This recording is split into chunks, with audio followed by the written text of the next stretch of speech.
Bom, voltando aqui a nossos estudos sobre sociedade em conta de participação, nós falamos agora há pouco que a sociedade em conta de participação ela não tem as características de sociedade, né, personificada por ela não ter personalidade jurídica, né? Então ela não pode titularizar obrigações, ser parte processual, ela não tem patrimônio próprio, ela não tem firma ou denominação e ela não tem sede ou domicílio, porque tudo isso é do sócio ostensivo. Quanto ao registro dos atos, né, quanto ao ato constitutivo propriamente dito da sociedade em conta de participação, mesmo que seja levado a registro os atos constitutivos da sociedade em conta de participação, isso não gera personalidade. Ou seja, ele pode ser registrado tanto na junta comercial quanto num cartório de registro de pessoa jurídica. Isso não atribuiria à sociedade com de participação a condição de pessoa jurídica, certo?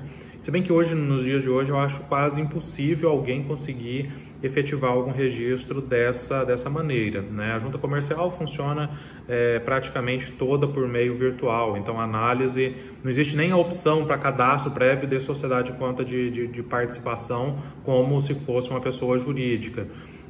Nos cartórios a mesma coisa, né? Provavelmente o responsável pelo registro ele não efetivaria o registro se tiver escrito sociedade em conta de participação.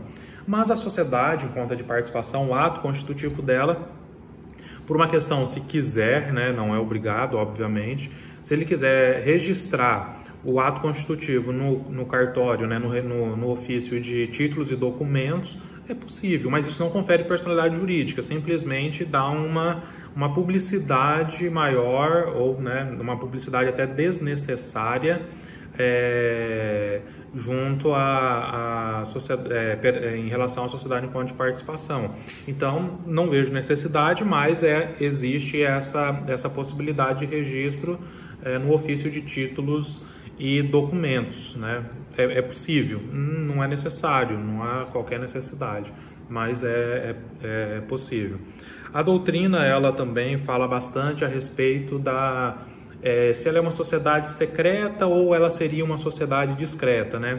Essa conotação de sociedade secreta, ela acaba sendo um pouco midiática até, né? Então, a sociedade é secreta, né? Na verdade, né, o melhor né, conceituação dela, vamos dizer assim, a melhor disposição dela seria uma sociedade discreta, né? Porque ela não aparece perante terceiros, mas ela existe entre ali os sócios, tanto os sócios ostensivos quanto aos participantes ou ocultos, né? Mas ela não é secreta, né? Porque ela existe, ainda que seja num âmbito aí mais interno, mas ela existe. Quanto à formatação da sociedade com de participação, ela pode partir dos cenários mais básicos até os cenários mais complexos. O que seria um cenário básico? Haver um único sócio participante com um único sócio ostensivo, né? Então, é extremamente básico, mas podem ter estruturas mais complexas, em que a sociedade em conta de participação,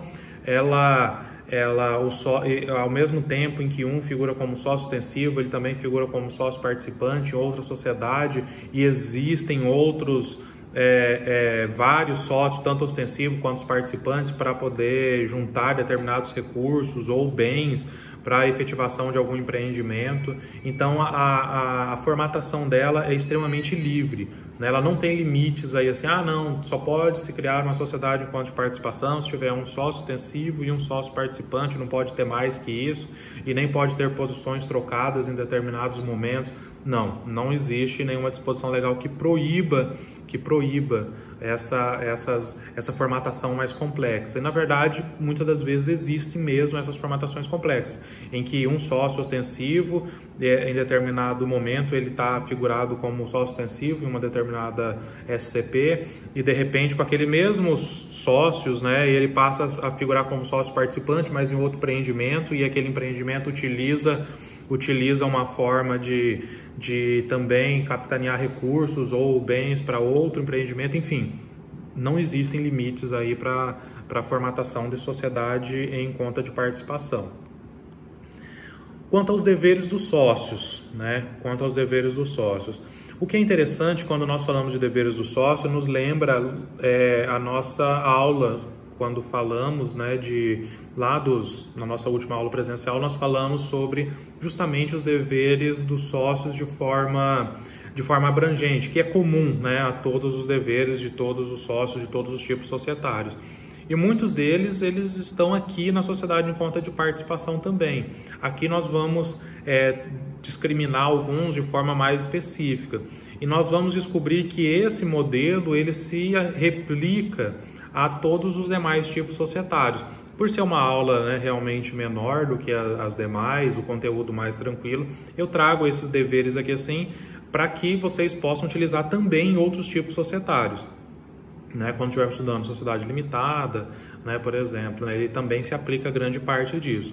Então, o primeiro dever do sócio é de contribuir para o fundo social. Aqui, em sociedade em conta de participação, nós não falamos em capital social, mas sim fundo social, certo? Por que não falamos em capital social? Porque não existe segregação patrimonial, não existe autonomia patrimonial da sociedade em conta de participação. Então, a sociedade em conta de participação ela tem apenas um fundo social, certo? Então, todos os sócios eles são obrigados aí a contribuir para a formação desse fundo, seja com bens, serviços, dinheiro, né? Eu vejo que na sociedade em conta de participação ela pode ter a contribuição com serviços, sim, né? Não tem uma limitação para isso, né? Não vejo um óbice, né? Não vejo uma limitação legal para isso. Estando bem instrumentalizado no contrato de formação dela, seria absolutamente possível. Quanto ao sócio remisso, eu entendo que também é possível a aplicação do disposto lá no artigo 1004. Ou seja, ainda que não exista capital social, mas existe um fundo social e os sócios estão obrigados a implementar aí os seus valores, ou seus bens, ou seu serviço para a formação desse fundo. E ele não precisa necessariamente ser formado à vista, então significa que eu posso criar um escalonamento de pagamento parcelado para a formação desse fundo social. Nesse momento, pode-se dizer que se um sócio eventualmente ele for inadimplente, né, com o compromisso, a obrigação de contribuir para a formação do fundo social, ele pode sim ser considerado um sócio remisso. E o procedimento de cobrança dele, se não houver disposição no contrato, né, no ato constitutivo, no ato de formação da SCP, ele seria exatamente o mesmo procedimento da sociedade simples, que é o artigo 1031 do Código Civil. Então, ou seja, eu posso criar um mecanismo de cobrança específico para o sócio remisso? Posso. Se eu não criar, haveria a possibilidade de eu cobrar esse sócio de alguma forma? Existe. Artigo 1004 acumulado aí com o 1031 do Código Civil. Regra de sociedade simples, né? O outro dever dos sócios é de participar nas perdas, né? Nas perdas. Então, é a interpretação aí do artigo 996 acumulado com o artigo 1008, todos do Código Civil. Então, se o sócio ele tem a obrigação de contribuir, mas ele também tem a obrigação de participar aí de eventuais perdas da sociedade. E conforme eu tinha mencionado, né, também pode haver a contribuição em serviços, conforme o artigo 1007, que ele também se aplica aí à sociedade em conta de participação, se você não dispôs de forma diversa no seu contrato, né, no ato constitutivo da SCP.